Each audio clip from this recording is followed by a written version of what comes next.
What's going on, everybody? David here. Today we're talking travel rewards credit cards. Today's credit card is the Capital One Savor card. Okay, so this card just released and it looks to be a pretty good card.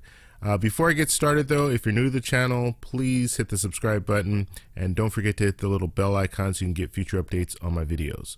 Okay, so what I'll do is I'll go over the credit card first, all the different perks of the credit card, and then at the very end I'll give you my overall opinion of the credit card.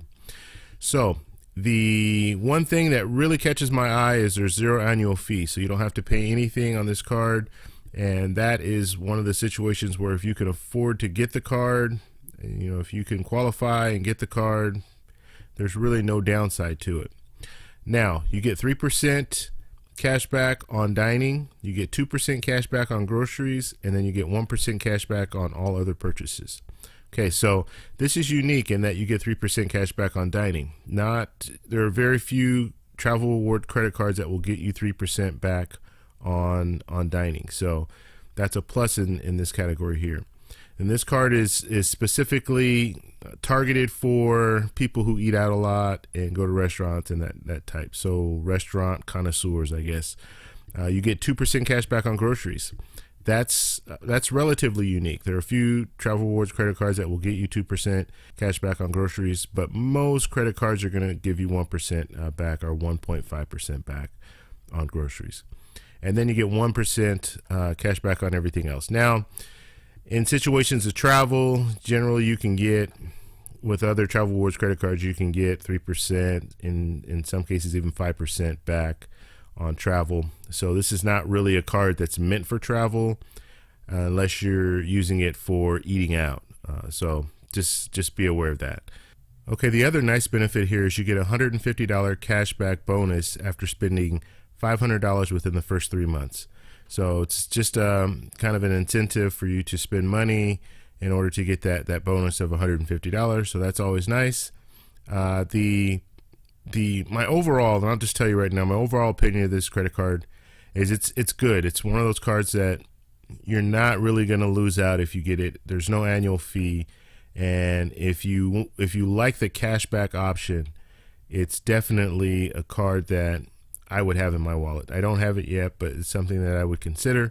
And when you look at the way the cashback options work, it's hassle-free. So when you're dealing with travel rewards credit cards, you know you have to deal with your points, and you have to be able to transfer those points to other transfer partners, airlines, hotels, or use the travel rewards portal. And you don't have the flexibility that you would have with using this card. The difference though is that when you're using a cashback card, the value you get less value out of your points. So if I'm for instance, let's say I'm flying to New York from Los Angeles and my airfare costs $500. Well, if I have $500 worth of points on my Capital One card, then I can make the purchase and then they'll credit it to my account. However, if I'm using points like transfer points or travel rewards points on a not a cashback point system, I can usually get better value where I can use let's just say instead of the $500 worth, I can use like $300 worth of travel reward points and get the same value. And in a later video, I'll show you guys kind of the breakdown just so you can kind of understand that a little better. But you'll get better value with travel reward points than you will with the cashback option. But the cashback option will give you the flexibility that you might need, because you might not be able to get a flight because they're not offering rewards points for that flight or something like that. So that's all I have for you guys. This is definitely a card that like I said, I would get, and just to have in your wallet for that reason of being able to be flexible. You might be in a bind and you have to use this card for that reason, and you have the cash back and you get that 3% on dining. So let me know what you guys think. Are you going to get this card? And if you have any questions, please post them below. And like always, thanks for subscribing and thanks for watching, and I'll talk to you guys later.